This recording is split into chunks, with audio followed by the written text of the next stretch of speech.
ಅದರಲ್ಲಿ ಹೇಳ್ತಾರೆ, ನೋಡಪ್ಪ ಪರೀಕ್ಷಿತ ರಾಜ, ನೀನು ದೇವರ ಚರಿತ್ರೆಯನ್ನು ಹೇಳುವಂತ ಕೇಳಿದ್ದೀಯಲ್ಲ, ಇದೇ ದೊಡ್ಡ ಭಾಗ್ಯ. ಸಾವಾಗನಂತಸ್ಯ ಗಣಾನ್ ಗೃಣೀತೆ ಕರೌ ಚ ತತ್ಕರ್ಮ ಕರೌ ಮನಶ್ಚ ಸ್ಮರೇದ್ವಸಂತಂ ಸ್ಥಿರಜಂಗಮೇಶು ಶೃಣೋತಿ ತತ್ಪುಣ್ಯ ಕಥಾ ಸಕರ್ಣಃ. ಯಾರ ನಾಲಿಗೆ ಭಗವಂತನ ಕಥೆಗಳನ್ನು ಹೇಳುತ್ತೆ ಅದು ಪುಣ್ಯವಂತವಾದ ನಾಲಿಗೆ, ಯಾರ ಕಿವಿ ದೇವರ ಕಥೆಯನ್ನು ಶ್ರವಣ ಮಾಡುತ್ತೆ ಅದು ಪುಣ್ಯಮಯವಾದ ಕಿವಿ. ಇವುಗಳನ್ನು ಹೇಳ್ತಾ ನೋಡಪ್ಪ ಒಂದು ಕಥೆ ಹೇಳ್ತೀನಿ. ಕೃಷ್ಣಸ್ಯಾಸೀತ್ ಸಖಾ ಕಶ್ಚಿತ್ ಅಂತ ಹೇಳ್ತಾರೆ. ಒಬ್ಬ ಗೆಳೆಯ ಇದ್ದಂತೆ.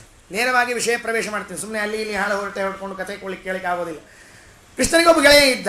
ಯಾರು ಅಂತ ಕೇಳಿದರೆ ವಿರಕ್ತ ಇಂದ್ರಿಯಾರ್ಥೇಶು ಪ್ರಶಾಂತಾತ್ಮ ಜಿತೇಂದ್ರಿಯ. ಭಾಗವತದಲ್ಲಿ ಅವನ ಹೆಸರು ಹೇಳೋದಿಲ್ಲ. ಎರಡೂ ಹೆಸರು ನಾವು ಕೇಳಿದ ಎರಡು ಹೆಸರು ಯಾವುದು ಅಂದರೆ, ಒಂದು ಹೆಸರು ಕುಚೇಲ, ಇನ್ನೊಂದು ಹೆಸರು ಸುಧಾಮ. ಒಂದು ಪೂರ್ವಾಶ್ರಮದ ಹೆಸರು, ಒಂದು ಆಶ್ರಮ ಆತ್ಮದ ಹೆಸರು ಅಷ್ಟೇ, ಇನ್ನೇನಿಲ್ಲ. ಪೂರ್ವಾಶ್ರಮದ್ದು ಅಂದರೆ ದೇವರ ಅನುಗ್ರಹ ಆಗೋಕ್ಕಿಂತ ಮೊದಲು ಅವ ಕುಚೇಲಿ ಇದ್ದ, ದೇವರ ಅನುಗ್ರಹ ಆದಮೇಲೆ ಸುಧಾಮ ಆದ ಅಷ್ಟೇ. ನಿಜವಾದ ಹೆಸರು ಏನು ಅಂತ ವ್ಯಾಸರೇ ಉಲ್ಲೇಖ ಮಾಡಿಲ್ಲ, ನೆನಪಿಟ್ಕೊಳ್ರಿ.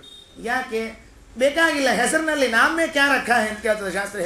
ಹೆಸರಿನೊಳಗೆ ಏನಿದೆ ಹೇಳಿ ನೋಡಂತೆ, ಕಾಮ್ಯ ರಕ್ಕ, ಕೆಲಸದೊಳಗೆ ಮಹತ್ವದ. ದೇವರು ಅವರಿಗೆ ಅನುಗ್ರಹ ಹೇಗೆ ಮಾಡಿದ ಅನ್ನೋದಕ್ಕೆ. ಯಾಕೆ ಹೇಳ್ರಿ, ಕುಚೇಲ ಅಂದರೆ ವಸ್ತ್ರ ಸರಿ ಇಲ್ಲದವನು ಅಂತ ಅರ್ಥ, ಸುಧಾಮ ಅಂದರೆ ಐಶ್ವರ್ಯವಂತ ಅಂತ ಇಷ್ಟೇ ಅರ್ಥ. ಅವನ ನಿಜವಾದ ಹೆಸರು ಏನು ಯಾರಿಗೆ ಗೊತ್ತು? ವ್ಯಾಸನ ಉಲ್ಲೇಖ ಎಷ್ಟೋ ಬಿಟ್ಟಿದ್ದಾರೆ, ಇದನ್ನು ಹೇಳಿಲ್ಲ ಅಷ್ಟೇ, ಅದೇನು ದೊಡ್ಡ ವಿಷಯವೇ ಅಲ್ಲ. ಅದಕ್ಕಾಗಿ ಅವನ ಹೆಸರು ಹೇಳ್ತಾರೆ. ಹೇಗಿದ್ದ ಅವನು ಅಂತ ಕೇಳಿದರೆ, ವಿರಕ್ತ ಇಂದ್ರಿಯಾರ್ಥೇಶು ಪ್ರಶಾಂತಾತ್ಮ ಜಿತೇಂದ್ರಿಯ. ಏನು ತಲೆ ಕೆಡಿಸ್ಕೊಂಡಿದ್ದಿಲ್ವಂತೆ, ದೇವರೇನು ಕೊಟ್ಟಿದ್ದ ಅದರ ಮೇಲೆ ಸುಖವಾಗಿ ಇದ್ರಂತೆ. ಅದಕ್ಕೆ ಪುರಂದರದಾಸರ ಅಂತಾರೆ, ಸುಧಾಮನೆಂಬ ಓರ್ವ ಸೂಕ್ಷ್ಮದ ಬ್ರಾಹ್ಮಣ ಹೊದಲಿಕ್ಕಿಲ್ಲ ಅಶನಿಕ್ಕಿಲ್ಲ, ಗದಗದ ನಡಗೂತ ಮಧುರ ಮಾತಾಡೂತ ಸದನದೊಳಗಿದ್ದಾಗ ಅಂತ ಹೇಳ್ತಾರೆ. ಏನಿಲ್ಲಂತೆ, ಉಣ್ಲಿಕ್ಕಿಲ್ಲ, ತಿನ್ಲಿಕ್ಕಿಲ್ಲ, ಹೊತ್ಕೊಳ್ಳಿಕ್ಕಿಲ್ಲ, ಏನೋ ಇಲ್ಲವಂತೆ. ಬಹಳ ಬಡವ ಅನ್ನೋದಕ್ಕಾಗಿ ಹೇಳಬೇಕಾಗಿದೆ. ಇಷ್ಟು ಬಡತನ ಇದೆಯಲ್ಲ, ದೇವರೇನೂ ಕೊಟ್ಟಿಲ್ಲ, ಹಾಗಾದರೆ ನಾನು ಯಾಕೆ ದೇವರ ಕಾರ್ಯವನ್ನು ಮಾಡಬೇಕು ಅಂತ ಕೇಳ್ತಿದ್ನೆ ಅಂದರೆ, ಪ್ರಾತಃ ಕಾಲದಲ್ಲಿ ಎದ್ದು ನಿತ್ಯ ಕರ್ಮವ ಮುಗಿಸಿ ನಾಥನ ಧ್ಯಾನ ಮಾಡುತ್ತಲಿ ಪಾತ್ರರ ಮನೆಗೆ ಹೋಗಿ ಯಾಚನೆಗಳ ಮಾಡಿ ಗ್ರಾಸ ತರುವನು ಮುಷ್ಟಿ ತುಂಬ ಅಂತ ಹೇಳ್ತಾರೆ. ಏನಿಲ್ಲ, ನಿತ್ಯ ಬೆಳಗಾಗಿ ಎದ್ದು ತನ್ನ ಕೆಲಸವನ್ನು ನಿತ್ಯಾನ್ಹೀಕಗಳನ್ನು ಎಲ್ಲವನ್ನು ಮಾಡ್ತಾ ಇದ್ದಂತೆ. ಸುಧಾಮನ ಪಾಠ ನಮಗಿರಬೇಕು. ದೇವರು ನಮಗೆ ಕೊಟ್ಟಿಲ್ಲ, ನಾನಾಗಿ ದೇವರಿಗೆ ಮಾಡಬೇಕು ಅಂತ ಅಲ್ಲಿಗೆ ಹೋಗಬಾರ್ದು. ಏನು ಕೊಟ್ಟಿದ್ದಾನೆ ಅದರಲ್ಲಿ ತೃಪ್ತಿಯಿಂದ ಇರಬೇಕಂತೆ. ಕೀರ್ತನಕಾರರು ಒಂದು ತಮಾಷೆ ಹೇಳ್ತಾರೆ. ಸುಧಾಮನನ್ನು ಅವನ ಮನೆ ಇತ್ತಂತೆ. ಹೆಂಗಿತ್ತು ಸುಧಾಮನ ಮನೆ ಅಂತ ತಿಳ್ಕೊಂಡು ಕೇಳಿದರೆ, ನಕ್ಷತ್ರಗಳನ್ನು ನೋಡಲಿಕ್ಕೆ ಹೊರಗೆ ಹೋಗೋ ಅವಶ್ಯಕತೆಯೇ ಇದ್ದಿದ್ದಿಲ್ಲಂತೆ. ಸುಧಾಮನ ಮನೆ ಹೇಗಿತ್ತು ಅಂತ ಕೇಳಿದರೆ, ನಕ್ಷತ್ರಗಳನ್ನು ನೋಡಲಿಕ್ಕೆ ಹೊರಗೆ ಹೋಗೋ ಕಾರಣ ಇಲ್ಲ. ಅವನ ಮನೆಯಲ್ಲಿ ಮಲ್ಕೊಂಡ್ರೇನೆ ಓಪನ್ ಏರ್ ಥಿಯೇಟರ್, ಬೇರೆ ಎಲ್ಲ ಮೇಲೆ ಇದ್ದದ್ದು ಎಲ್ಲ ನಕ್ಷತ್ರಗಳು, ಚಂದ್ರಮಂಡಲ, ಸೂರ್ಯಮಂಡಲ ಎಲ್ಲ ಕಾಣ್ತಾ ಇತ್ತಂತೆ. ಎಷ್ಟು ಮಂದಿ ಮಕ್ಕಳು, ನಮ್ಮಲ್ಲೊಂದು ಗಾದಿ ಮಾತದ, ಬಡತನದೊಳಗೆ ಮಕ್ಕಳು ಭಾಳ ಅಂತ ತಿಳ್ಕೊಂಡು ಹೇಳಿ. ಅದು ಹೆಂಗೆ ಅಂತ ಕೇಳಿದ್ರೆ, ಅದು ಮೊದಲಿಗೆ ಬರಗಾಲದೊಳಗೆ ಅಧಿಕ ಮಾಸ ಬೇರೆ ಎಕ್ಸ್ಟ್ರಾ ಬಂದಂಗೆ ಅಂತ ಒಂದು ಹೇಳ್ತಿರ್ತಾರೆ. ಮೊದಲೇ ಬರಗಾಲ, ಅಧಿಕ ಮಾಸ ಯಾಕೆ ಬೇಕಾಗಿತ್ತರಪ್ಪ? ಹಾಗೆ ಈ ಬಡತನದಲ್ಲಿ ಮಕ್ಕಳು ಬೇರೆ ಜಾಸ್ತಿ ಇದ್ರಂತೆ. ಹೆಂಡತಿ ಹೆಸರು ಏನು ಅಂದರೆ, ಸುಧಾಮನ ಹೆಂಡತಿ ಹೆಸರು ಏನ್ರಿಪ್ಪ? ಆಚಾರ ನಿಮ್ಮ ಹೆಂಡತಿ ಹೆಸರು ನಿಮ್ಮ ನೆನಪದೆ, ನಿಮ್ಮ ಮಂದಿ ಹೆಸರು ಹೆಂಡತಿ ಯಾಕೆ ಕೇಳಿ ಹೋಗ್ತಿರ್ತಾರೆ, ಅದಕ್ಕೆ ಅಂತ ಬರೆಯೋದು. ಅದಕ್ಕೆ ಕ್ಷುತ್ಕ್ಷಾಮ ಅಂತ ಹೇಳ್ತಾ ಇದೆ. ಏನು ಕ್ಷುತ್ಕ್ಷಾಮ ಅಂದರೆ ಹಸಿವೆ ನೀರಡಿಕೆ ಅಂತ. ಪಾಪ ಹೆಣ್ಮಗಳು ನೋಡಿದ್ರೆ ಹೇಳ್ಬೇಕಂತ, ಇಷ್ಟು ಸ್ವರಿಗೆ ಹೋಗಿದ್ಲಂತ. ಹಸಿವಿ ನೀರಡಿಕೆ ಅಂದರೆ ಯಾರು ಅಂದರೆ ಸುಧಾಮನ ಹೆಂಡತಿ ಅಂತ ತೋರಿಸ್ಬೇಕಂತ ಇಲ್ಲಿ ಹೇಳ್ತಾ ಇದ್ದಾರೆ. ತಸ್ಯ ಭಾರ್ಯ ಕುಚೇಲಸ್ಯ ಕ್ಷುತ್ಕ್ಷಾಮ ಚ ತಥಾವಿಧ ಅಂತ ಹೇಳ್ತಾ ಇದ್ದಾರೆ. ಅವರ ಹೇಗೆ ಇದ್ಲಂತೆ ಹಸಿವಿ ನೀರಡಿಕೆ ಮಾಡಿಕೊಂಡು ಅಂತ ಹೇಳಿದ್ದಾರೆ. ದಾಸರು ಅದನ್ನೂ ಹೇಳಿದರು, ಕ್ಷುತ್ಕ್ಷಾಮ ಅಂತ ಅವಳ ಹೆಂಡತಿ ಹೆಸರು ಅಂತ ತಿಳ್ಕೊಂಡು. ಹಾಗಾದ್ರೆ ಏನು ಮಾಡ್ತಾ ಇದ್ದ? ನಿತ್ಯ ಪಾತ್ರರ ಮನೆಗೆ ಹೋಗಿ ಹಿಡಿ ತೊಗೊಂಡು ಬರ್ತಿದ್ದಂತೆ. ಯಾಚೇತ ಶ್ರೋತ್ರಿಯಸ್ಯಾನ್ನಂ ತದಭಾವೇ ಚಲಂಪಿಬೇತ್. ಧನುರ್ಮಾಸದ ಮಹಾತ್ಮೆಯಲ್ಲಿ ಬರುವ ಮಾತಿದೆ, ಹೇಳ್ತಾ ಇದ್ದಾರೆ, ನಮಗೆ ದೇವರು ಏನೂ ತಿನ್ಲಿಕ್ಕೆ ಕೊಟ್ಟಿಲ್ಲ ಅಂದರೆ ತಲೆ ಕೆಡಿಸ್ಕೋಬೇಡ್ರಿ, 4 ಮಂದಿ ಮನೆಗೆ ಹೋಗಿ ಕೇಳಿ ತಿನ್ನಿರಿ. ಎಂಥವ್ರ ಮನೆಗೆ ಅಂದರೆ ಪಾತ್ರರ ಮನೆಗೆ ಹೋಗ್ಬೇಕಂತೆ. ಯೋಗ್ಯನಾದವ್ರು ಯಾರ ಮನೆಯಲ್ಲಿ ನೈವೇದ್ಯ ವೈಶ್ವದೇವಾದಿಗಳು ಆಗತ್ತೆ ಅಂಥವ್ರ ಮನೆಗೆ ಹೋಗಿ, ನನಗಿವತ್ತು ಊಟ ಮಾಡಲಿಕ್ಕೆ ಗತಿ ಇಲ್ಲ, ನೀವು ಕೊಟ್ಟ ಅನ್ನವನ್ನು ಸುಖವಾಗಿ ಉಣ್ತೀನಿ ಅಂತ ಸಂತೋಷ ಪಡಬೇಕಂತೆ. ಕೊಡ್ತಾರೆ ಅಂತ ತಿಳ್ಕೊಂಡು ಹೇಳಿ ಅವರಿವ್ರ ಮನೆಗೆ ಹೋಗಿ ಕೇಳಬಾರದಂತೆ. ಯಾಚೇತ ಶ್ರೋತ್ರಿಯಸ್ಯಾನ್ನಂ ತದಭಾವೇ. ಒಂದು ವೇಳೆ ಸಿಗಲಿಲ್ಲ ಅಂತ ಇಟ್ಕೊಳ್ರಿ, ನೀರು ಕುಡಿದು ಮನೆಯಲ್ಲಿ ಬಿದ್ದಿರ್ರಿ, ಅವರಿವ್ರ ಮನೆಗೆ ಹೋಗಿ ಕೇಳಲಿಕ್ಕೆ ಹೋಗಬೇಡ್ರಿ ಅಂತ ಹೇಳ್ತಾರೆ. ಅಷ್ಟು ಮಹತ್ವದಿದೆ. ಅನ್ನದ ಬಗ್ಗೆ ಹೇಳುವಾಗ ಬಹಳ ಮಹತ್ವದ ಮಾತನ್ನು ಹೇಳ್ತಾರೆ. ಪತಿವ್ರತೆ ಹೆಂಡತಿ ಪತಿ ತಂದದ್ದೇ ಸಾಕು. ಹೆಂಡತಿ ಇದ್ಲಂತೆ. ಹೇಗಿದ್ಲು ಅಂದರೆ ತಂದದ್ದೇ ಸಾಕಂತಿದ್ಲಂತೆ. ನೀವು ತಂದದ್ದು ಎಲ್ಲಿ ಸಾಲ್ತದ, ನಿಮಗೇ ಸಾಲ್ತದೋ ಇಲ್ಲೋ ಪಾಪ ಅಂಥವಳೇ ಅಂತಿರ್ಲಿಲ್ಲ, ನೆನಪಿಟ್ಕೊಳ್ರಿ. ಹಿತದಿಂದ ಪಾಕ ಮಾಡುವಳು, ಅತಿಭಕ್ತಿಯಿಂದಲೇ ಪತಿಗೆ ಭೋಜನ ಬಡಿಸಿ ಮತಿವಂತಿ ಉಳಿದಿದ್ದುಂಬುವಳು. ಇವತ್ತು ಪ್ರಾಯ ಆ ಸಂಸ್ಕಾರ ಎಲ್ಲ ಹೆಣ್ಮಕ್ಕಳಲ್ಲಿ ಉಳಿದಿದೆ. ಗಂಡನಿಗೆ ಊಟಕ್ಕೆ ಹಾಕಿ ಅವರದ್ದೆಲ್ಲ ಗಂಡ ಮಕ್ಕಳದ ಊಟ ಆದ ಮೇಲೆ ಉಳಿದದ್ದನ್ನು ಸಂತೋಷದಿಂದ ಶುಭೋಜ್ಜಮಸ್ತು ತುಣ್ತಾರೆ. ಏನಿಲ್ಲ, ಬೇಸರ ಮಾಡಿಕೊಳ್ಳೋದಿಲ್ಲ. ಇಷ್ಟೇ ಯಾಕೆ ಉಳಿತು, ಕಡಿಮೆ ಯಾಕಾಯಿತು ಎಂದಾದರೂ ನಮ್ಮ ಮನೆಯಲ್ಲಿ ಹೆಣ್ಮಕ್ಳು ಕಂಪ್ಲೇಂಟ್ ಮಾಡಿದ್ದು ನೋಡಿದ್ದೀರಾ ನೀವು ಯಾರಾದರೂ? ಯಾಕೆ ಮಾಡೋದಿಲ್ಲ ಅಂದರೆ ಅವರಿಗೆ ನಾವು ಉಣ್ಣೋದರಲ್ಲಿ ತೃಪ್ತಿ ಇದೆ ಹೊರತಾಗಿ ತಾವು ಉಣ್ಣೋದರಲ್ಲಿ ತೃಪ್ತಿ ಇಲ್ಲ. ಇದು ಕುಚೇಲನ ಹೆಂಡತಿಯ ಸಂಸ್ಕಾರ. ಅವಳಿಗಿದ್ದದ್ದು ಮುಂದಿನ ಎಲ್ಲ ಮಹಿಳೆಯರಿಗೂ ಬರ್ತಕ್ಕಂಥದ್ದಾಗಿದೆ. ಪತಿವ್ರತೆ ಹೆಂಡತಿ ಪತಿ ತಂದದ್ದೇ ಸಾಕು, ಹಿತದಿಂದ ಪಾಕ ಮಾಡುವಳು, ಅತಿಭಕ್ತಿಯಿಂದಲೇ ಪತಿಗೆ ಭೋಜನ ಬಡಿಸಿ ಮತಿವಂತಿ ಉಳಿದಿದ್ದುಂಬುವಳು ಅಂತ ಹೇಳ್ತಾಳೆ. ಬುದ್ಧಿ ಇತ್ತಂತೆ, ನನ್ನ ಗಂಡ ಎಷ್ಟು ತರ್ತಾನೆ ಅದರಲ್ಲೇ ಹಿತಮಿತವಾಗಿ ಸಂಸಾರವನ್ನು ಮಾಡಬೇಕು ಅಂತ ತಿಳ್ಕೊಂಡಿದ್ಲು. ನೀವು ತಂದದ್ದು ಸಾಲೋದಿಲ್ಲ, ಮತ್ತಿಷ್ಟು ತಗೊಂಬರ್ರಿ ಅಂತ ಪೀಡಿಸಿ ಗಂಡನಿಗೆ ಅಡ್ಡ ಹಾದಿಯನ್ನು ಎಂದೂ ಹಿಡಿಸ್ತಿರ್ಲಿಲ್ಲ. ಈ ಮಾತನ್ನು ಹೇಳ್ತಾ ಇದ್ದಾರೆ. ಪತಿವ್ರತ ಪತಿಂಪ್ರಾಹಂ ಲಾಲಯ ವದನೇನ ಸಾ ದರಿದ್ರಂ ಸಾಧ್ವಶನಯ ವ್ಯಪಮಾನಾಧಿಗಮ್ಯ ಚ. ಒಂದು ಸ್ವಲ್ಪ ಕಾಲ ಕಳೆದ ಮೇಲೆ ಕೇಳಿದ್ಲಂತೆ ಹೆಂಡತಿ, ಏನ್ರಿ ಇದೇ ಬಡತನ ನಾವು ಕೊನೆ ತನಕ ಇರೋದು, ನಮ್ಮದಂತರೂ ಹೇಗೋ ಜೀವನ ಕಳೆದ್ವಿ ಅಂತ ಇಟ್ಕೊಳ್ಳೋಣ, ನಮ್ಮ ಮಕ್ಕಳ ಗತೆ ಏನೋ ಸ್ವಲ್ಪ ವಿಚಾರ ಮಾಡೋದು ಬೇಡವೇ? ನಿಮಗೆ ಯಾರಿಗೆ ದಿಕ್ಕಿಲ್ವೇನು ಅಂತ ಕೇಳಿದ್ರಂತೆ. ಯಾರು ದಿಕ್ಕಿಲ್ವೇ ನಿಮಗೆ? ಅದಕ್ಕೆ ಒಬ್ಬೊಬ್ಬರಲ್ಲಿ ಕೇಳ್ತಾ ಇದ್ದಾರೆ, ಪೊಡವಿಯೊಳಗೆ ನಿಮ್ಮ ಒಡ ಹುಟ್ಟಿದವರಿಲ್ಲವೇ? ಇದನ್ನು ಪುರಂದರದಾಸರು ಮಾಡಿದ್ದಾರೆ. ಭಾಗವತದಲ್ಲಿ ಅದೇನಿಲ್ಲ, ಹಸಿವೆ ಆಗ್ಯದ ನಿಮಗೇನು ತರಲಿಕ್ಕೆ ಆಗ್ತದೋ ಇಲ್ಲೋ, ನೀವೇನು ಸ್ವಲ್ಪ ವಿಚಾರ ಮಾಡಿರಿ ಇದ್ರ ಬಗ್ಗೆ ಅಂತ ಇಷ್ಟೇ ಅಂದಿದ್ದಾರೆ. ದಾಸರೊಂದು ಸ್ವಲ್ಪ ಮೇಲಿಂದ ಹೇಳ್ತಾರೆ, ಏನು ಅಂದರೆ ಈ ಸಂಸಾರದೊಳಗೆ ನಿಮ್ಮ ಒಡ ಹುಟ್ಟಿದವರು ಯಾರಿಲ್ವೇ? ಒಡನೆ ಆಡಿದ ಗೆಳೆಯರಿಲ್ಲವೇ? ನಿಮ್ಮ ಜೊತೆಗೆ ಆಡಿದ ಯಾವ ಗೆಳೆಯಂದ್ರಿಲ್ಲೇನು? ಹೋಗಿ ಕೇಳ್ಕೊಂಬರೋಣ 4 ಮಾತು ಅನ್ನೋದಕ್ಕೆ. ಅಥವಾ ಕರೆದು ಕೂಡಿಸಿಕೊಂಡು ಬಿರುಸು ಮಾತು ಹೇಳುವ ಹಿರಿಯರು ದಾರಿಲ್ಲೇ ನಿಮಗೆ? ಏನೋ ತಪ್ಪು ಮಾಡಿದಾಗ ಕಿವಿ ಹಿಂಡಿ ಕರ್ಕೊಂಬಂದು ಕೂಡಿಸಿ ಹಿರಿಯರು ಹೇಳ್ತಿರ್ತಾರೆ, ಏಯ್ ತಪ್ಪು ಮಾಡ್ತಾ ಇದ್ದಿ ಸರಿ ಮಾಡು ಅಂತ ತಿಳ್ಕೊಂಡು ಹೇಳುವ ಹಿರಿಯರಿಲ್ವೇ? ದಾಸರ ಆ ಆರ್ಥ ಭಾವ ನೋಡಿಕೊಳ್ಳ್ರಿ. ಯಾರು ಬೇಕಾಗ್ತಾರೆ ನೆನಪಿಟ್ಕೊಳ್ರಿ. ಒಡ ಹುಟ್ಟಿದವರು ಬೇಕೇ ಬೇಕು ಜೀವನದಲ್ಲಿ. ಗೆಳೆಯಕ್ಕಿರುವ ಆಟಕ್ಕಿರುವ ಗೆಳೆಯರು ಬೇಕು. ಕೊನೆಗೆ ತಪ್ಪು ದಾರಿ ಹಿಡಿದಾಗ ತಿದ್ದುವ ಹಿರಿಯರು ಬೇಕು. ಇವರು 3 ಇಲ್ಲದೆ ಇದ್ದರೆ ಅವರ ಜೀವನವೇ ಜೀವನ ಅಲ್ಲ. ನೆನಪಿಟ್ಕೊಳ್ರಿ. ಚಿಕ್ಕಂದಿಲೋ ಎಲ್ಲ ಹೆತ್ತವರು ಹೇಳಿಲ್ಲ, ಉತ್ತಮ ಗುರುಗಳಲ್ಲೇನು ಹೊತ್ತು ವೇಳೆಗಾಗೋ ಮಿತ್ರರು ಯಾರಿಲ್ಲೇ? ಮತ್ತೆ ಕೇಳಿದಳು ಕ್ಲೇಶದಲ್ಲಿ ಅಲ್ಲ, ಅಥವಾ ಹೆತ್ತವರು ಕ್ಲೇಶಕ್ಕಾಗುವ ಮಿತ್ರರು. ಮಿತ್ರ ಅನ್ನೋ ಶಬ್ದಕ್ಕೆ ಅಷ್ಟೇ ಅರ್ಥ. ಆಚಾರ್ಯರು ಗೀತಾ ಭಾಷ್ಯದಲ್ಲಿ ಹೇಳುವಾಗ ಅಥವಾ ತಾತ್ಪರ್ಯದಲ್ಲಿ ಹೇಳುವಾಗ ಮಿತ್ರ ಅಂದರೆ ಯಾರು? ಕ್ಲೇಶಸ್ಥಾನಂ ನಿರೂಪ್ಯ. ನಮಗೇನು ದುಃಖ ಆಗ್ತದೆ ಎಂಬುದನ್ನು ನೋಡಿ ಬಂದು ಪಾಪ ಮುಂಚಿತವಾಗಿ ಸಹಾಯ ಮಾಡೋರು ಇರ್ತಾರಲ್ಲ, ಅವರಿಗೆ ಗೆಳೆಯ ಆಗಬೇಕಂತೆ. ಯಾರಿಲ್ವೇ ಅಂತ ಕೇಳ್ತಾರೆ. ಪಾಪ ಅವನೂ ತಲೆ ತೋರಿಸ್ಕೊಂಡು ನೋಡ್ಕೊಂಡ್ರಿ. ಬ್ರಾಹ್ಮಣ ಏನು ನೆನಪೇ ಆಗವಲ್ತ್ರಿ. ಆಮೇಲೆ ಅಂದ, ಓಹೋ ಇಲ್ಲ ಒಬ್ಬನಿದ್ದಾನೆ. ಯಾರು ಅಂತ ಕೇಳಿದರೆ, ಇನ್ನೊಬ್ಬ ರೇತಕ್ಕೆ ಅನ್ಯರ ಅಪೇಕ್ಷೆ ಮನ್ನಿಸಿ ಹೋಗಿ ಬರ್ರಿ ಎಂದು ಇನ್ನೇನೋ ಕೊಡುತ್ತೆಯೇ ಹರಿಯೇ ಮುಂದೆ ಇಡಲಿಕ್ಕೆ ಚೆನ್ನಾಗಿ ಕೇಳಿದನಾಗ. ಗುರುಕುಲ ವಾಸದಲ್ಲಿ ಹರಿ ನಾವು ಓದಿದ್ದು ಹರಿವರ್ತು ಇನ್ನೊಬ್ಬರಿಲ್ಲ ಅಂತ ಹೇಳ್ತಾರೆ. ನನಗೆ ಯಾರು ಗೆಳೆಯರಪ್ಪ ಅಂತ ಕೇಳಿದರೆ ಎಲ್ಲ ತ್ವಮೇವ ಮಾತಾಚ ಪಿತಾ ತ್ವಮೇವ ಬಂಧುಶ್ಚ ಸಖಾ ತ್ವಮೇವ ವಿದ್ಯಾ ದ್ರವಿಣಂ ತ್ವಮೇವ ಸರ್ವಂ ಮಮ ದೇವದೇವ. ಹೀಗೆ ಬದುಕಿದವನು ಸುಧಾಮ, ಹೀಗೆ ಬದುಕಿದವನು ಕುಚೇಲ. ಇನ್ಯಾರಿಲ್ಲ, ನನಗಿದ್ದದ್ದು ಒಬ್ಬನೇ. ಅಕಸ್ಮಾತ್ ಇದ್ರೂ ನಾನು ಅವ್ರ ಹತ್ರ ಕೇಳೋದಿಲ್ಲ ಅಂತಾನೆ. ಯಾಕೆ? ಬೇಡಿದರೆ ಎಲ್ಲ ಬಡೆಯಗೆ ಬೇಡುವೆ, ತೋರಿದರೆ ಎಲ್ಲ ಬಡೆಯಗೆ ಬಡಲವ ತೋರುವೆ. ಯಾರಿಗೆ ಕೇಳೋದಿಲ್ಲ. ಬೇಡ್ತೀನ ಹೋಗಿ ದೇವ್ರ ಮುಂದೆ ನಿಂತ್ಕೊಂಡು ಬೇಡ್ತೀನಿ. ಯಾಕೆ ಅಂದರೆ ಹುಟ್ಟಿಸಿದವ ಕೊಟ್ಟರೆ ಅವ ಕೊಡ್ತಾನೆ, ಇಲ್ಲದೆ ಉಪವಾಸ ಕೇಳುತ್ತಾನೆ. ನಾಲ್ಕು ಮಂದಿ ಮುಂದೆ ಕೇಳಿ. ತೋರಿದರೆ ಎಲ್ಲ ಬಡೆಯಗೆ ಬಡಲನು ತೋರುವೆ. ಸ್ವಾಮಿ ಹೊಟ್ಟೆ ಹಸಿತಾ ಇದೆ, ಕೊಡ್ತೀಯೋ ಬಿಡ್ತೀಯೋ ನಿನ್ನ ಜವಾಬ್ದಾರಿ. ಸುಧಾಮ ಅಂತಾನೆ, ನಾನು ಅವನಿಗೆ ಕೇಳ್ತೀನಿ, ಇನ್ಯಾರಿಗೆ ಕೇಳಬೇಕು ಹೇಳಿ ನೋಡಂತ. ಯಾರನ್ನೂ ಕೇಳೋದಿಲ್ಲ.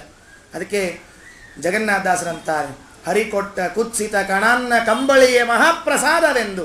ದೇವರು ಕೊಟ್ಟ ಒಂದು ಕಣ ಅನ್ನ ಕಂಬಳಿ ಮಹಾಪ್ರಸಾದ ಅಂತ ತಿಳ್ಕೊಂಡು ಸುಮ್ಮನೆ ಊಟ ಮಾಡೋ.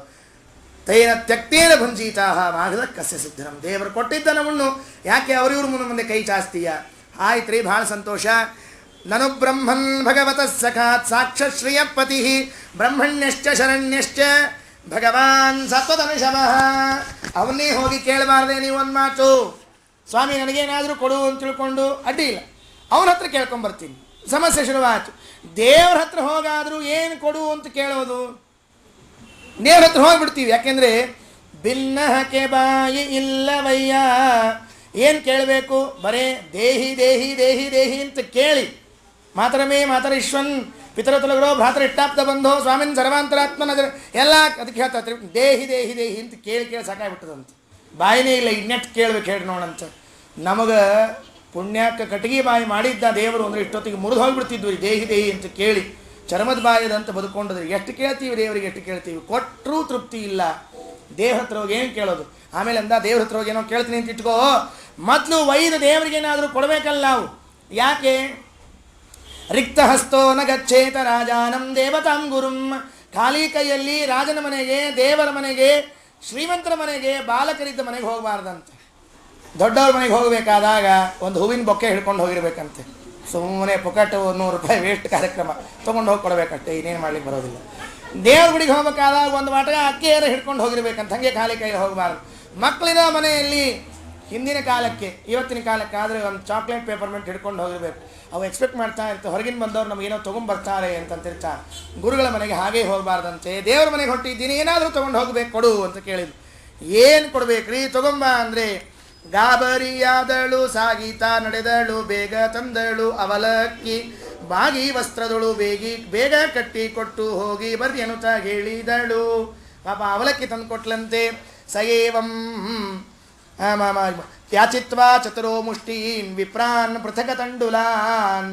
4 ಮನೆಗೆ ಹೋಗಿ ಅವಲಕ್ಕಿ ತೊಗೊಂಡು ಬಂದ್ಲಂತೆ. ಬ್ರಾಹ್ಮಣರಿಗೆ ಅವಲಕ್ಕಿ ಭಾಳ ಫೇಮಸ್, ಯಾವಾಗಲೂ ನೆನಪು ಇಟ್ಕೊಂಡ್ಬಿಡ್ರಿ. ಅಕ್ಕಿ 1 ಕಿಲೋ ಕಡಿಮೆ ತೊಗೊಂಡಾರ, ಅವಲಕ್ಕಿ 2 ಕಿಲೋ ಜಾಸ್ತಿ ತೊಗೊಂಡಿರ್ತಾರೆ ನಮ್ಮ ಮನೆಯಲ್ಲಿ ಯಾವಾಗಲೂ.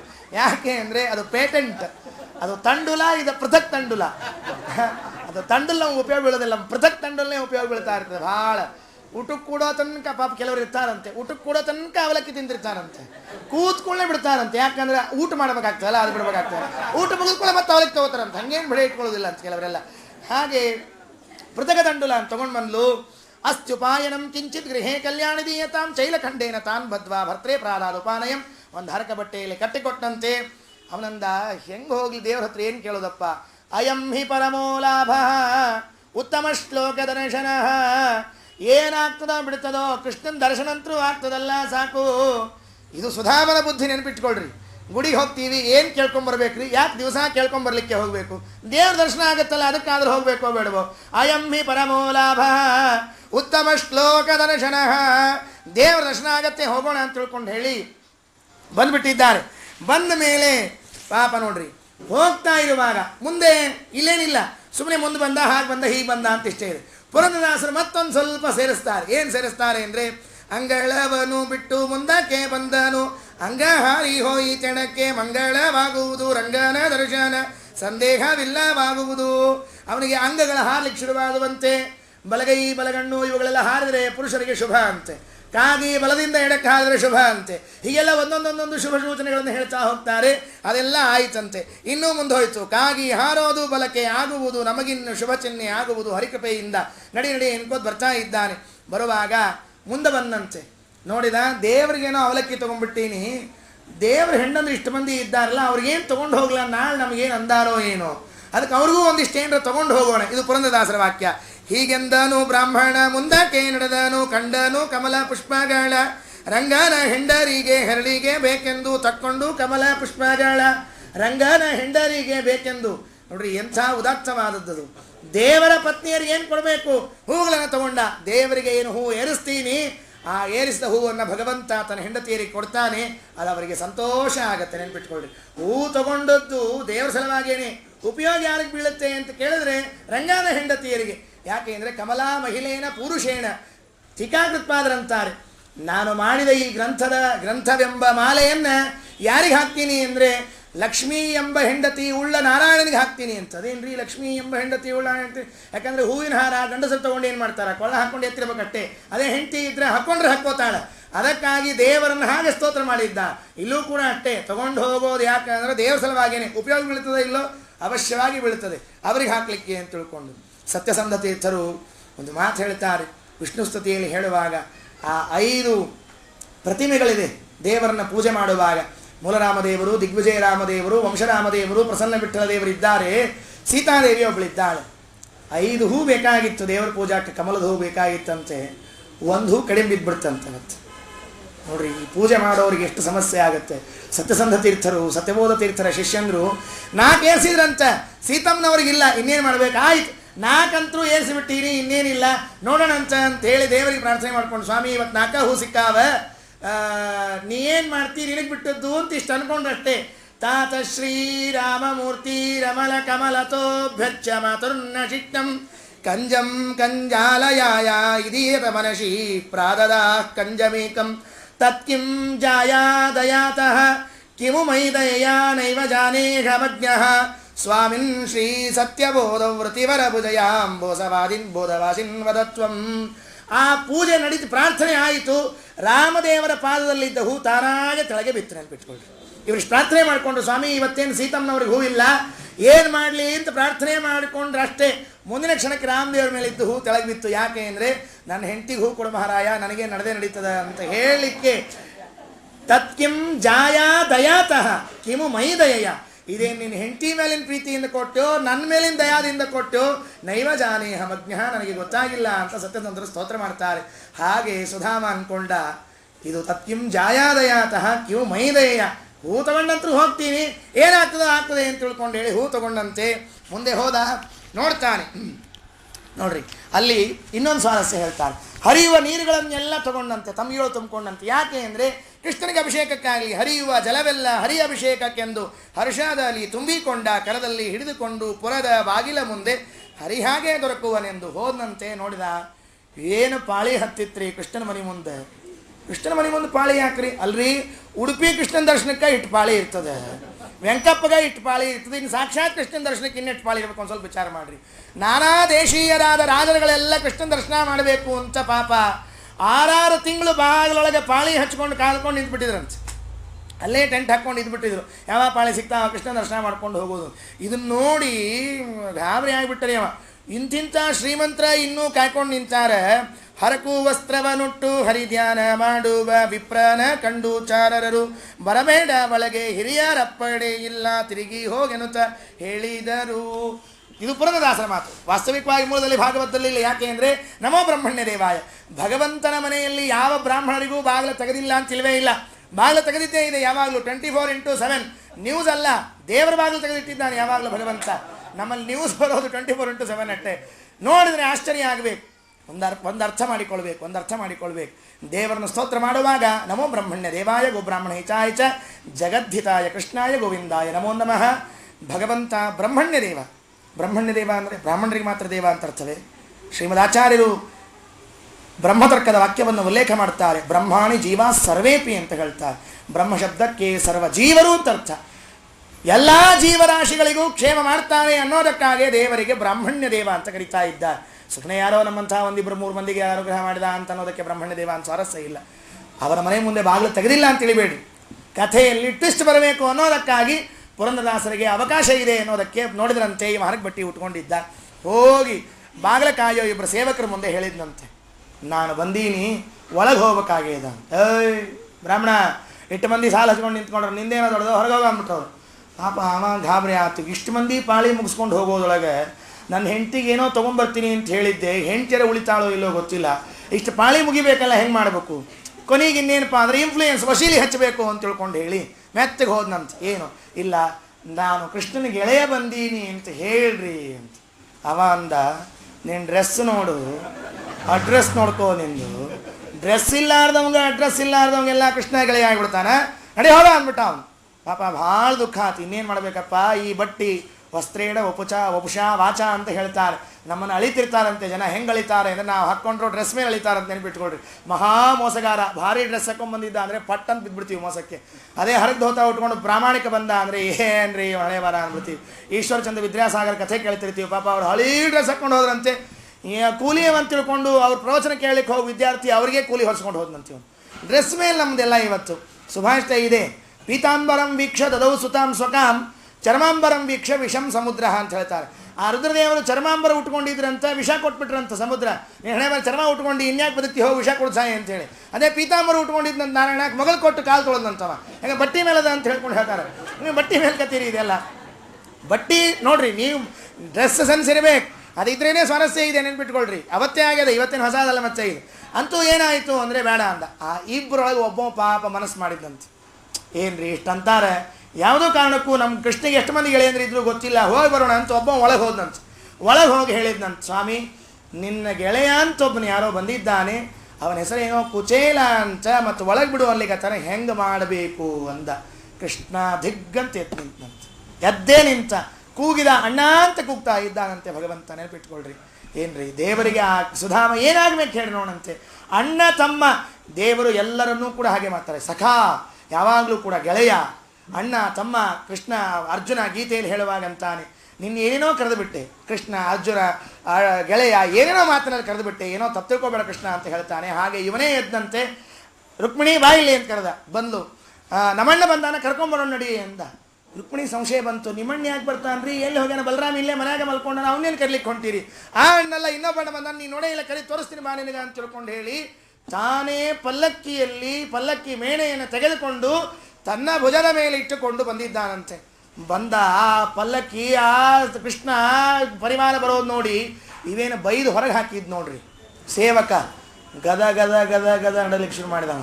ಹೋಗಿ ಸುಧಾಮನ ಕಾಲಿಗೆ ಬಿದ್ದ, ಆಚಾರ ದಯವಿಟ್ಟು ಕೃಷ್ಣನ ಬಗ್ಗೆ ಕಂಪ್ಲೇಂಟ್ ಹೇಳಬೇಡ, ಕೃಷ್ಣನ ಬಗ್ಗೆ ಏನೋ ನಮ್ಮ ಹೆಂಡತಿ ಮಕ್ಕಳ ಪರಿವಾರ ಊಟ ಮಾಡ್ಕೊಂಡಿದ್ದೀನಿ, ನೀವೇನ್ರ ನಾ ಗದರ್ಸೀನಿ ಹೋಗಂತ ತಿಳ್ಕೊಂಡು ಮೂಲ್ಯಾಗ ಕೂಡ್ಸಿನಿ ಅಂದ್ಬಿಟ್ರಿ ಅಂದ್ರೆ ಕೆಲಸದಿಂದ ತೆಗೆದು ಹಾಕಿಬಿಡ್ತಾ. ನಾ ಏನು ಮಾಡಲಿ, ಇಲ್ಲಪ್ಪ ನನ್ನ ಹಣೆ ಬರಹ ನಿನ್ನ ಹಣೆ ಬರಹ ಎರಡೂ ಏನು ವ್ಯತ್ಯಾಸ ಇಲ್ಲ, ಗೊತ್ತದೆ, ನಾ ಏನು ಅನ್ನೋದಿಲ್ಲ, ಸುಮ್ಮನಿರು ಅಂತ ಇಷ್ಟು ಹೇಳಿದಂತ ಕೃಷ್ಣ ಬಂದ. ಕೃಷ್ಣ ಬಂದರೆ ಏನು ಮಾಡಬೇಕು, ಕೃಷ್ಣನೇ ಸುಧಾಮನ ಪಾದಕ್ಕೆ ಎರಗಿದ. ನೆನಪಿಟ್ಕೊಳ್ರಿ, ಸುಧಾಮ ದೇವರಿಗೆ ನಮಸ್ಕಾರ ಮಾಡೋದೊಂದು ಕಡೆಗೆ, ದೇವರಂತಾನೆ ನಾನು ಬ್ರಾಹ್ಮಣನ ಪಾದಕ್ಕೆ ಎರಗಿತೀನಿ. ಯಾಕೆ ಅಂದರೆ ಮಮ ವರ್ತ್ಮಾನು ವರ್ತಂತೆ ಮನುಷ್ಯ ಪಾರ್ಥ ಸರ್ವಶಃ ಉತ್ಸೀದೇಯುರಿಮೇ ಲೋಕಾಹ ನ ಕುರ್ಯಾಂ ಕರ್ಮಚೇದಹಂ. ನಾನೇ ದೊಡ್ಡವರಿಗೆ ನಮಸ್ಕಾರ ಮಾಡೋದನ್ನು ಕಲಿಸಿಕೊಡದೇ ಇದ್ರೆ ನಾಳೆ ಜಗತ್ತಿನಲ್ಲಿ ಯಾರ್ಯಾರಿಗೆ ನಮಸ್ಕಾರ ಮಾಡ್ತಾರೆ ಹೇಳಿ ನೋಡಂತೆ, ಮಾಡೋದೇ ಇಲ್ಲ. ಯಾಕೆ ಮಾಡ್ಬೇಕಂತಾರೆ ಅವರು, ನೀವೇ ಕಲಿಸಿಲ್ಲ, ನಿಮ್ಮ ದೇವರೇ ಮಾಡಿಲ್ರಿ. ದೇವರು ಅವನಿಗೇನು ಮುಂಜಿ ಬೇಡ, ಜವಳ ಬೇಡ, ಸಂಧ್ಯಾನ ಬೇಡ, ದೇವ್ರ ಪೂಜೆ ಬೇಡ, ಕೃಷ್ಣನಾಗಿ ರಾಮನಾಗಿ ಮುಂಜಿ ಮಾಡ್ಕೊಂಡ, ಜವಳ ಮಾಡ್ಕೊಂಡ, ಎದಕ್ಕೆ ಮುಂದಿನವ್ರು ಮಾಡ್ಕೊಳ್ಳೋದಿಲ್ಲ ಅನ್ನೋದಕ್ಕೆ ತಾನೇ ಸುಧಾಮನ ಪಾದಕ್ಕೆ ಭಾಗಿಸಿ. ಅದರಿಂದ ದೇವರಿಗೇನು ದೊಡ್ಡ ವಿಷಯ ಅಲ್ಲ, ಅದೇನು ದೇವರ ದೊಡ್ಡಸ್ತನ ಹೋಗೋದಿಲ್ಲ, ಅದರಿಂದ ಇನ್ನೂ ಬೆಳೆಯುತ್ತೆ. ಆಚಾರ್ಯರ ಭಾಗವತ ತಾತ್ಪರ್ಯದಲ್ಲಿ ಅನೇಕ ಪ್ರಸಂಗದಲ್ಲಿ ಹೀಗೆಲ್ಲ ಮಾತುಗಳನ್ನು ಹೇಳ್ತಾರೆ. ಅವನನ್ನು ಪಲ್ಲಕ್ಕಿ ಒಳಗೆ ಕೂಡಿಸಿಕೊಂಡು ಕರ್ಕೊಂಡು ಬರ್ತಾನಂತೆ.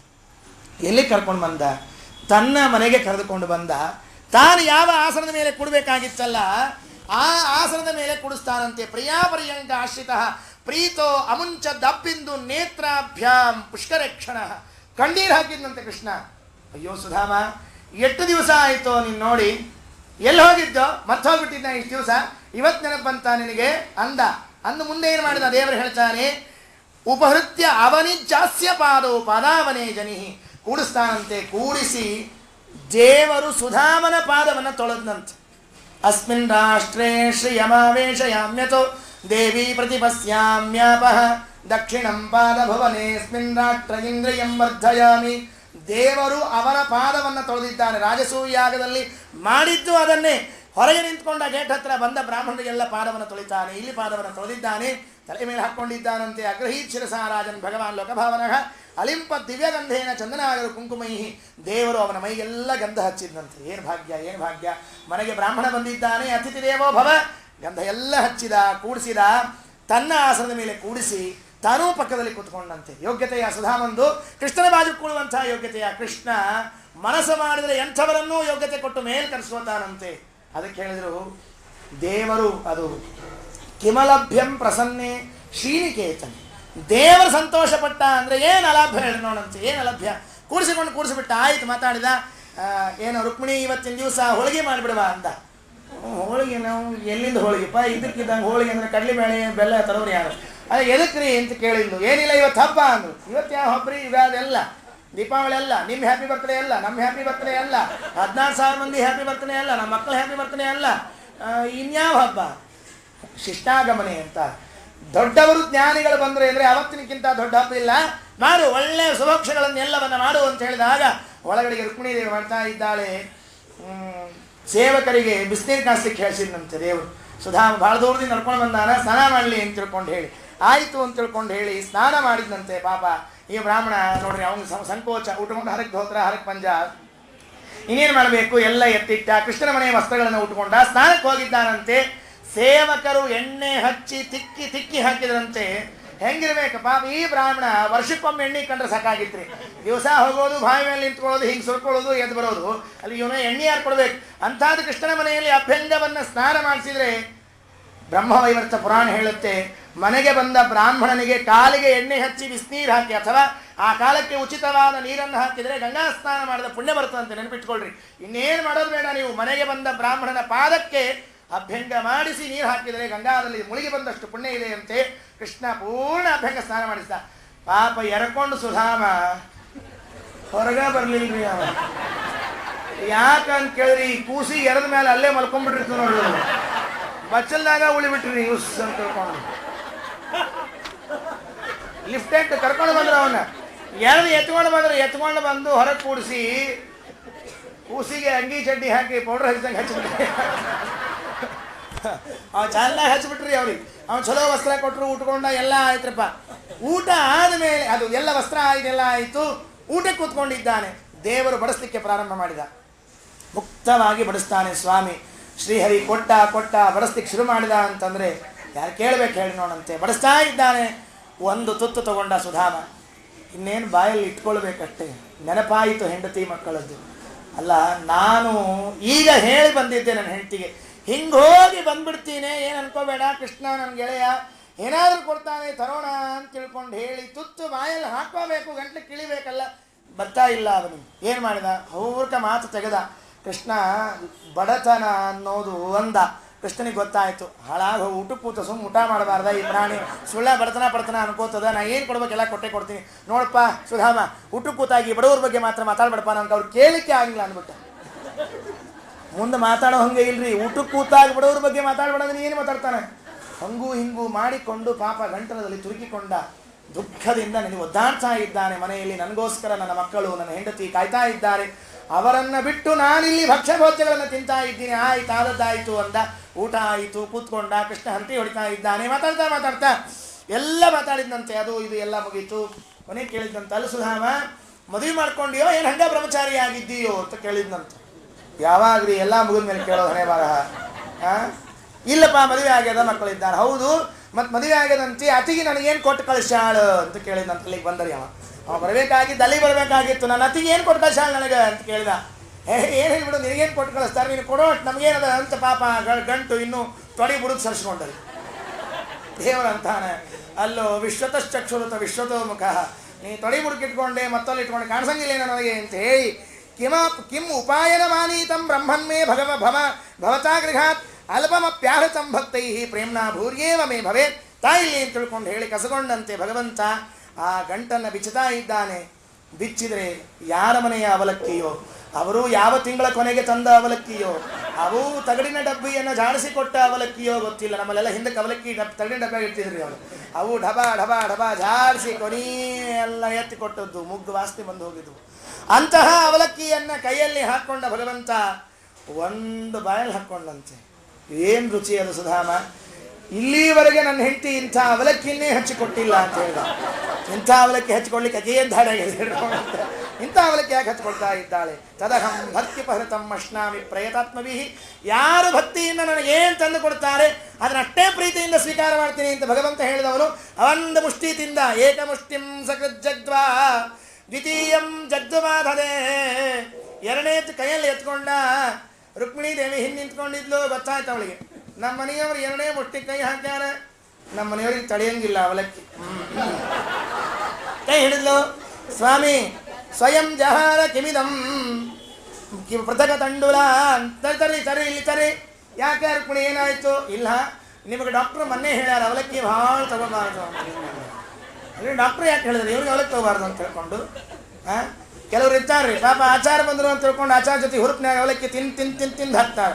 ಆಚಾರ ಹೋದ್ಮೇಲೆ ಅವ್ರ ಹೆಣ್ಣಂದ್ರೆ ಇವ್ರು ತಗೋತಿರ್ತಾರೆ. ಆಚಾರ ಜೊತೆ ಕೂತ್ ತಿಂದ್ರು ಹಾಗೆ ವ್ಯವಸ್ಥೆ ತಗೊಳ್ರಿ ಅಂತ ಹೇಳಿ. ಅದು ಹಾಗಾಗಬಾರ್ದು. ನಾ ರುಕ್ಮಿಣಿ ಬರೀತಿ ಹಾಗೆ ಬರಬಾರ್ದು. ಏಚಾ ವಚ ಅಲಂ ಬ್ರಹ್ಮ ಸರ್ವ ಸಂಪತ್ ಸಮೃದ್ಧಯೇ. ಸ್ವಾಮಿ ಸಾಕು ಆಯ್ತು ಎಲ್ಲ ಮುಗೀತು. ಯಾಕೆ? ತ್ವಯೋಪಭುಕ್ತ ಸೃಗಂಧ ವಾಸೋ ಲಂಕಾರ ಚರ್ಚಿತಾಹ ಉಚ್ಚಿಷ್ಟ ಭೋಜನೋ ದಾಸಾಹ ತವ ಮಾಯಾಂ ಜಗೇಮಹಿ. ನಾವು 16,000 ಮಂದಿ ನಿಮ್ಮ ಹೆಣ್ಣಂದ್ರೆ ಇದ್ದೀವಿ. ಒಂದೊಂದರ ಕಾಳು ತಿಂತೀವಿ ಬಿಡ್ರಿ, ನಮಗೂ ಒಂಚೂರು ನೈವೇದ್ಯ ಇರಲಿ ಅಂತ ನೆಪ ಮಾಡಿದ ಬಳು ತೆಗೆದುಕೊಂಡ್ಬಿಟ್ರು. ಮುಗಿದಾಯ್ತು. ಮುಗೀತು. 2 ದಿವಸ ಆಯಿತು. ಸುಧಾ ಬಂದ. ಕೃಷ್ಣ ಅಂತರೂ ಬಡವ್ರ ಹೆಸರು ಎತ್ತಬೇಡ ಅಂತ ಹೇಳ್ಯಾನ. ಇನ್ನು ಕೇಳೋ ಹಂಗೆ ಇಲ್ಲ, ಇನ್ನು ಮನೆಗೆಲ್ಲ ಹೋಗೋಣ ನೋಡ್ರಿ. ಆದದ್ದಾಯಿತು ಅಂತ ತಿಳ್ಕೊಂಡು ಹೇಳಿ ಮನೆಗೆ ಹೊಂಟ. ಹೋಗುವಾಗ ಒಂದು ತಲೆಯಲ್ಲಿ ಬಂತು. ಹಿಂದಿನ ದಿವಸ ಕೃಷ್ಣ ಏನು ಮಾಡಿದ್ದ ಅಂದರೆ, ಬಂದಾಗ ಅವನು ರೇಷ್ಮೆ ಮಡಿ, ಅವನು ಕೊಳ್ಳಾಗಿನ ಸರ, ಅವನು ಉಂಗ್ರ ಎಲ್ಲ ಹಾಕ್ಕೊಳ್ಳಿ ಕೊಟ್ಟಿದ್ನಂತ. ನಮ್ಮ ಮನೆಗೆ ಬಂದಾನ ಅಂತ ಹೊಂಟಿದ್ದ. ಮನಸ್ಸಿನಾಗ ಅನ್ಕೊಂಡಂತ ಸುಧಾಮ, ಎಟ್ಲೀಸ್ಟ್ ಏನೂ ಕೊಡಲಿಲ್ಲ, ಈ ಮಡಿ ಚೈನರ ಬಿಟ್ಟು ಸಾಕು ಅಂದ. ಯಾಕೆ ಇದನ್ನಾರ ಮಾರ್ಕೊಂಡು ಒಂದು 4 ದಿವಸ ಊಟ ಮಾಡ್ಲಿಕ್ಕೆ ಬರ್ತದ ಅಂತ ಅನ್ಕೊಂಡ. ಇನ್ನೇನು ಅಷ್ಟು ಬಡತನ ಇತ್ತು, ನೆನ್ಪಿಟ್ಕೊಡ್ರಿ ಒಂದು ಕಾಲದಲ್ಲಿ. ಇನ್ನೇನು ಹೊರಗೆ ಹೆಜ್ಜೆ ಇಡಬೇಕಟ್ಟೆ ಕೃಷ್ಣ. ಸುಧಾಮ ಅಂದ. ಕೃಷ್ಣಾರ್ಪಣ ಅಂತಿಮ ಅಂದ. ಏನು ಸ್ವಾಮಿ ಅಂದ. ಇಲ್ಲ, ನೀ ಬರ್ಬೇಕಾದ್ರೆ ನೀನು ಚಲೋ ಗಟ್ಟಿ ಧೋತ್ರ ತಂದಿದ್ದೆಲ್ಲಪ್ಪ, ಅದೆಲ್ಲ ಒಗಸಿ ಇಸ್ತ್ರಿ ಮಾಡಿಸಿರ್ತೀನಿ, ಅವಶ್ಯವಾಗಿ ಉಟ್ಕೊಂಡು ಹೋಗು. ಯಾಕೆ ಸ್ವಾಮಿ ಇದನ್ನ ಉಟ್ಕೊಂಡು ಹೋದ್ರೆ ನಿನಗೇನ್ರ ಬಡತನ ಬರ್ತದೇನು ಅಂತ ಕೇಳ್ದ. ಇಲ್ಲ, ನೀ ಕಾಡಿನ ದಾರ್ಯಾಗ ಹೋಗ್ತೀಯಲ್ಲ ಪಾಪ, ಒಬ್ಬನೇ ಹೋಗ್ತಿ, ಯಾರು ನಾಳೆ ಕಳ್ಳರು ಕಾಕರು ಬಂದು ನಿನಗೆ ಬಡ ತೊಗೊಂಡ್ರೆ ಏನು ಮಾಡ್ಬೇಕು ನೋಡಿ ಹೇಳೋಣಂತೆ. ಕೃಷ್ಣನ ಮನೆಗೆ ಹೋಗಿದ್ದೆ, ಬರ್ಬೇಕಾದ್ರೆ ಬಡಿಸ್ಕೊಂಡು ಬಂದೆ, ನನಗೆ ಅಪಕೀರ್ತಿ ಬರೋಂಗಿಲ್ಲ, ಅದಕ್ಕೆ ಬೇಡಪ್ಪ ತಾ ಅಂತ ತಿಳ್ಕೊಂಡು ಹೇಳಿ ಎಲ್ಲ ಬೆಚ್ಕೊಂಡ್ಬಿಟ್ಟು ಆತ್ ಬಿಡು, ಇಷ್ಟೇ ಭಾಗ್ಯ ಅಂದ. ಹೊರಟ ದಾರಿಯಲ್ಲಿ ಹೋಗ್ತಾ ಹೋಗ್ತಾ ಆಲೋಚನೆ ಮಾಡಿದ್ದಂತೆ, ಯಾಕೆ ಕೃಷ್ಣ ನನಗೇನೂ ಕೊಡಲಿಲ್ಲ, ನಾನು ಇಷ್ಟೆಲ್ಲ ವಿಚಾರ ಮಾಡಿಕೊಂಡು ಬಂದಿದ್ದೆ, ಅದು ಕೊಡ್ತಾನೆ ಇದು ಕೊಡ್ತಾನೆ ಅಂತ ತಿಳ್ಕೊಂಡು ಹೇಳಿ ಯಾಕೆ ಕೊಡಲಿಲ್ಲ ನನಗೆ. ಒಂದು ಮಾತು ಬಂತಂತೆ, ಕ್ವಾಹಂ ದರಿದ್ರ ಪಾಪೀಯ ಕೃಷ್ಣ ಶ್ರೀನಿಕೇತನ, ನನ್ನಂಥ ಪಾಪಿ ದರಿದ್ರೆಯಲ್ಲಿ ಲಕ್ಷ್ಮೀಪತಿಯಲ್ಲಿ ತನ್ನ ಪಕ್ಕದಲ್ಲಿ ಕೂಡಿಸಿಕೊಂಡ, ನನ್ನ ಪಾದ ತೊಳೆದ, ಅವನು ಊಟ ಮಾಡುವ ತಟ್ಟೆಯಲ್ಲಿ ನನಗೆ ಊಟಕ್ಕೆ ಹಾಕಿದ, ಇದಕ್ಕಿಂತ ಹೆಚ್ಚಿನ ಇನ್ನೇನು ಬೇಕಾಗಿದೆ, ಇನ್ನೇನು ಬೇಡ ಅಂತ ತಿಳ್ಕೊಂಡು ಹೇಳಿ ಬಂದಂತೆ ವಿಚಾರ ಮಾಡಿದ. ದೇವರು ಕೊಟ್ಟಿದ್ದ ಅಂದರೆ ಅವನು ಕೊಡುವಾಗ 1000 ಕೈಗಳಿಂದ ಕೊಡ್ತಾನೆ, ತಗೊಳ್ಳಿಕ್ಕೆ ನನಗಿರೋದು 2 ಕೈ, ಎಷ್ಟಿಟ್ಕೊಂಡೀನಿ ಅಂದ. ದೇವರು ಕಿತ್ಕೊಳ್ಳಿಕ್ಕೆ ಪ್ರಾರಂಭ ಮಾಡಿದ ಅಂದರೆ 1000 ಕೈಲಿ ಕಿತ್ಕೋತಾನೆ, ಉಳಿಸ್ಕೊಳ್ಳಿಕ್ಕೆ ನನಗೆ 2 ಕೈ, ಎಷ್ಟು ಉಳಿಸ್ಕೊಂಡೀನಿ, ದೇವ್ರು ನನಗೆ ಕೊಡದೇ ಇರೋದೇ ಭಾಳ ಚಲೋ ಆತು ಅಂತೇಳಿ ಮನೆಗೆ ಬಂದು ನೋಡ್ತಾನೆ. ಪಾಪ ಮನಿನೇ ಕಾಣಿಸ್ವಲ್ತ್ರಿ ಅವನಿಗೆ, ಎಲ್ಲಿ ಹೋಗ್ಬಿಟ್ಟಿತ್ತು ಮನಿ. ಅವನದೊಂದು ಮನೆ ಗುರುತ್ರಿ, ಏನು ಅಂದರೆ ಒಂದು ಅಶ್ವತ್ಥ ಮರ, ಒಂದು ಆಕಳ, ಒಂದು ಬಾವಿ, ಒಂದು ಗುಡಿಸ್ಲ. ನೋಡ್ತಾನ, ಆಕಳಿಲ್ಲ, ಅಶ್ವತ್ಥ ಮರ ಇಲ್ಲ, ಬಾವಿ ಅಂತೂ ಇಲ್ಲೇ ಇಲ್ಲ, ದೊಡ್ಡ ಅಪಾರ್ಟ್ಮೆಂಟ್ ಆಗಿಬಿಟ್ಟದೆ. ಗಾಬ್ರಿ ನನ್ನ ಹೆಂಡ್ತಿ ಅಲ್ರಿ ಯಾವ ಸೇಟು ಮಾರಿ ಹೋಗ್ಬಿಟ್ಲ, ಹೆಂಗೆ ಮತ್ತೇನು ಸಮಾಚಾರ ಅಂತ ಗಾಬ್ರಿ ಅವಳು. ಯಾವ ಸೇಟು ಇಲ್ಲ ಪಾಠ ಇಲ್ಲ, ಆಮೇಲೆ ಮೇಲೆ ನಿಂತು ಯಾರೋ ಹೆಣ್ಮಗಳು ರೀ ಇಲ್ಲೇ ಬರ್ರಿ ಅಂತ ಬದಲಿಗತ್ತಾಳ. ಅವ್ನು ಗಾಬ್ರಿ, ಯಾವ ಹೆಂಡ್ತಿ ನನ್ನ ಯಾಕೆ ಬದಲಿಗತ್ತಾಳ, ಸುಳ್ಳು ಇಲ್ಲೇ ಬರ್ರಿ ಅಂತ ತಿಳ್ಕೊಂಡು ಅಂತ ಸುಮ್ಮನೆ ನಮ್ಮ ಹಾಗೆಲ್ಲ ಇನ್ನೊಬ್ರು ಗಂಡಂದ್ರೆ ಹಾಗೆಲ್ಲ ರೀ ಅಂತ ಕರಿಬಾರ್ದು ಅಂತ ಅವಳು. ಆಮೇಲೆ ರೀ ನಾನೇ ರೀ ಅಂತ ಅವಳು, ನಾನೇ ರೀ ಇಲ್ಲ ನೀನೇ ರೀ ಇಲ್ಲ ಹೋಗ್ಬಿಡು ಅಂತ ತಿಳ್ಕೊಂಡು ಕೊನೆಗೆ ಅವಳೇ ಬಂದಿದ್ದಾಳೆ ತಲೆಗಳು ಬಂದು ತಂಬಿಗೆಯಲ್ಲಿ ನೀರು ತಂದು ಗಂಡನ ಪಾದವನ್ನು ತೊಳಿತಾಳಂತೆ. ನೋಡ್ತಾನೆ, ಮುಖದ ಪರಿಚಯವೇ ಹತ್ತಲಿಲ್ಲ. ಕೇಳಿದ ಅವನಲ್ಲೇ ಹೋಗಬೇಕಾದಾಗ ನಿನ್ನ ಮುಖ ನೋಡಿದರೆ ಯಾರು ಅಂತ ಗೊತ್ತಾಗ್ತಿತ್ತು, ಇವತ್ತು ಗೊತ್ತೇ ಆಗಲಿಲ್ಲ. ಇದು ಹೇಗೆ ಬಂತು ಸ್ವಾಮಿ, ನೀವು ಆ ಕಡೆ ಕಾಲಿಟ್ಟಿದ್ದೇ ತಡ, ಯಾರೋ ಕೃಷ್ಣನ ಸೇವಕರಂತೆ ತಂದು ಕೊಟ್ಟರು ಹೇಳ್ತೀನಿ, ಇದೆಲ್ಲ ಕೃಷ್ಣನೇ ಕೊಟ್ಟದ್ದು, ನೀನಿತ್ತದ್ದು ಸ್ವಾಮಿ, ನೀನಿತ್ತ ಭಾಗ್ಯ ನಿಬಿಡವಾಗಿರಲು ನೀನು ಕೊಟ್ಟ ಭಾಗ್ಯ. ಇಷ್ಟಿದ್ದಾಗ ನಾನೇ ಯಾಕೆ ಇನ್ನೊಂದು ಕೇಳಲಿಕ್ಕೆ ಹೋಗ್ಲಿ, ಏನು ಕೊಟ್ಟ ಕುಸುದು ಬಿದ್ದ ಸುಧಾಮ ನೆನಪಿಟ್ಕೊಳ್ರಿ. ಕೃಷ್ಣ ತೋರಿಸಿದೆಯೋ ನಿನ್ನ ಲೀಲೆ, ಕೊನೆಗೂ ಬಿಡಲಿಲ್ಲ, ನೀನು ತೋರಿಸಿಬಿಟ್ಟಿ. ನೀನು ಮಯೋಪನೀತಂ ಪೃಥುಕೈಕ ಮುಷ್ಟಿಂ ಪ್ರತ್ಯಗ್ರಹೀತ್ ಪ್ರೀತಿಯುತೋ ಮಹಾತ್ಮ ತಸ್ಯೈವ ಮೇ ಸೌಹೃದ ಸಖ್ಯ ಮೈತ್ರಿ ದಾಸ್ಯಂ ಪುನರ್ಜನ್ಮನಿ ಜನ್ಮನಿ ಸ್ಯಾತ್. ಸ್ವಾಮಿ, ಒಂದು ಕೇಳ್ಕೊಳ್ತಾ ಇದ್ದೀನಿ, ಇನ್ನೇನು ಬೇಡ, ನಾನು ಎಷ್ಟೇ ಜನ್ಮದಲ್ಲಿ ಹುಟ್ಟಿ ಬಂದ್ರು ದಾಸ್ಯಂ ಸಖ್ಯಂ ಪುನರ್ಜನ್ಮನಿ ಜನ್ಮನಿ ಸ್ಯಾತ್. ನಿನ್ನ ದಾಸ, ನಿನ್ನ ಗೆಳೆಯ, ನಿನ್ನ ಮಿತ್ರ, ನೀನೇನಂತೀಯ ಅದನ್ನು ಮಾಡಿದ್ರು ತಯಾರಿದ್ದೀನಿ ನಾನು, ನಿನ್ನ ಬಿಟ್ಟರೆ ಇನ್ಯಾರು ಬೇಡ ಸ್ವಾಮಿ. ಕೊಟ್ಟಿ ಅನಂತ ಹಸ್ತದಿಂದ ಕೊಟ್ಟಿದ್ದೀಯ. ನೋಡು, ಅವತ್ತಿಲ್ಲ ಇಲ್ಲ ಅಂತ ಒದ್ದಾಡ್ತಾ ಇದ್ದೆಲ್ಲ, ಇವತ್ತು ನೋಡು ಅಂದ್ರೆ ಆಗ ಹೇಳಲು ಗೊತ್ತಾಯಿತು, ಕೃಷ್ಣನೇ ನಿಮ್ಮ ಗೆಳೆಯನಾದ ಮೇಲೆ ಸಿಗದೇ ಇರಲಿಕ್ಕೆ ಇನ್ನೇನಿದೆ. ಆ ಉದ್ದಕ್ಕೆ ಈ ಉದ್ದಕ್ಕೆ ಬಡತನ ಅನುಭವಿಸಿದ ವ್ಯಕ್ತಿಗೆ ಭಗವಂತ ಏಕಾಏಕಿಯಾಗಿ ಕೊಟ್ಟು ಬಿಟ್ಟರೆ ನಾವು ಎಲ್ಲಿ ಮರೆತು ಬಿಡ್ತೀವಿ ಅನ್ನೋದಕ್ಕೆ ಸುಧಾಮನ ಕಥೆಯನ್ನು ಹೇಳ್ತದೆ ಭಾಗವತ. ಮರಿಬೇಡ್ರಿ, ಕೃಷ್ಣ ಕೊಟ್ಟಿದ್ದು ಕೃಷ್ಣನಿಗೆ ಅರ್ಪಣೆ ಮಾಡಿ, ಹರಿ ಕೊಟ್ಟದ್ದು ಹರಿಗೆ ಅರ್ಪಿಸಿ ಬದುಕಿರೋ ನಿರಂತರ ಅಂತ ದಾಸರು ಹೇಳುವಂತೆ ನಾವು ಭಗವಂತನಿಗೆ ಸಮರ್ಪಣೆ ಮಾಡಬೇಕು. ಇವತ್ತು ಭಾನುವಾರ ಆದದ್ರಿಂದ ಸುಧಾಮನ ಚರಿತ್ರೆಯನ್ನು ಶ್ರವಣ ಮಾಡಿದರೆ ರಾಜಕಾರ್ಯವಾಗ್ತದೆ ಎನ್ನುವಂತಹ ಮಾತನ್ನು ಪುರಂದರದಾಸರು ಹೇಳಿದ್ದಾರೆ. ನಮ್ಮೆಲ್ಲರಿಗೂ ಕೂಡ ದೇವರು, ನಾವು ಎಲ್ಲರೂ ಒಂದರ್ಥದಲ್ಲಿ ಸುಧಾಮರೇ ಕುಚೇಲರೇ, ಸಂಪತ್ತಿನಿಂದ ಇಲ್ಲದೆ ಇದ್ದರೂ ಜ್ಞಾನಭಕ್ತಿಗಳಿಂದಂತರೂ ನಿಜವಾಗಿ ಬಡತನದಲ್ಲಿ ಇದ್ದೇವೆ. ಅಷ್ಟು ಜ್ಞಾನ, ಅಷ್ಟು ಭಕ್ತಿ, ಅಷ್ಟು ವೈರಾಗ್ಯ ಇಲ್ಲ. ದೇವರಿಗೆ ಕೇಳೋಣ, ನಾವೇನು ನಿನಗೆ ಒಪ್ಪಿಸ್ತಿದ್ದೀವಿ, ಆ ಪೃಥುಕೈಕ ಮುಷ್ಟಿ ಒಂದೊಂದು ಕಾಳುಗಳನ್ನು ಸ್ವೀಕಾರ ಮಾಡಿ ನಮಗೆ ಕೊಡುವಂತಹ ಸಂಪತ್ತೇನಾಗಬೇಕು ಅಂದರೆ ಜ್ಞಾನಭಕ್ತಿ ವೈರಾಗ್ಯಗಳನ್ನು ಕೊಡು ಅನ್ನುವಂತಹ ಪ್ರಾರ್ಥನೆಯನ್ನು ಮಾಡ್ತಾ ಈ ಬಾರಿಯ ಜ್ಞಾನ ಕಾರ್ಯವನ್ನು ಮುಕ್ತಾಯ ಮಾಡೋಣ. ಶ್ರೀಕೃಷ್ಣ ಅರ್ಪಣಮಸ್ತು. ಸರ್ವೇಂದ್ರಿಯ ಪ್ರೇರಕೇಣ ಶ್ರೀ ಪ್ರಾಣ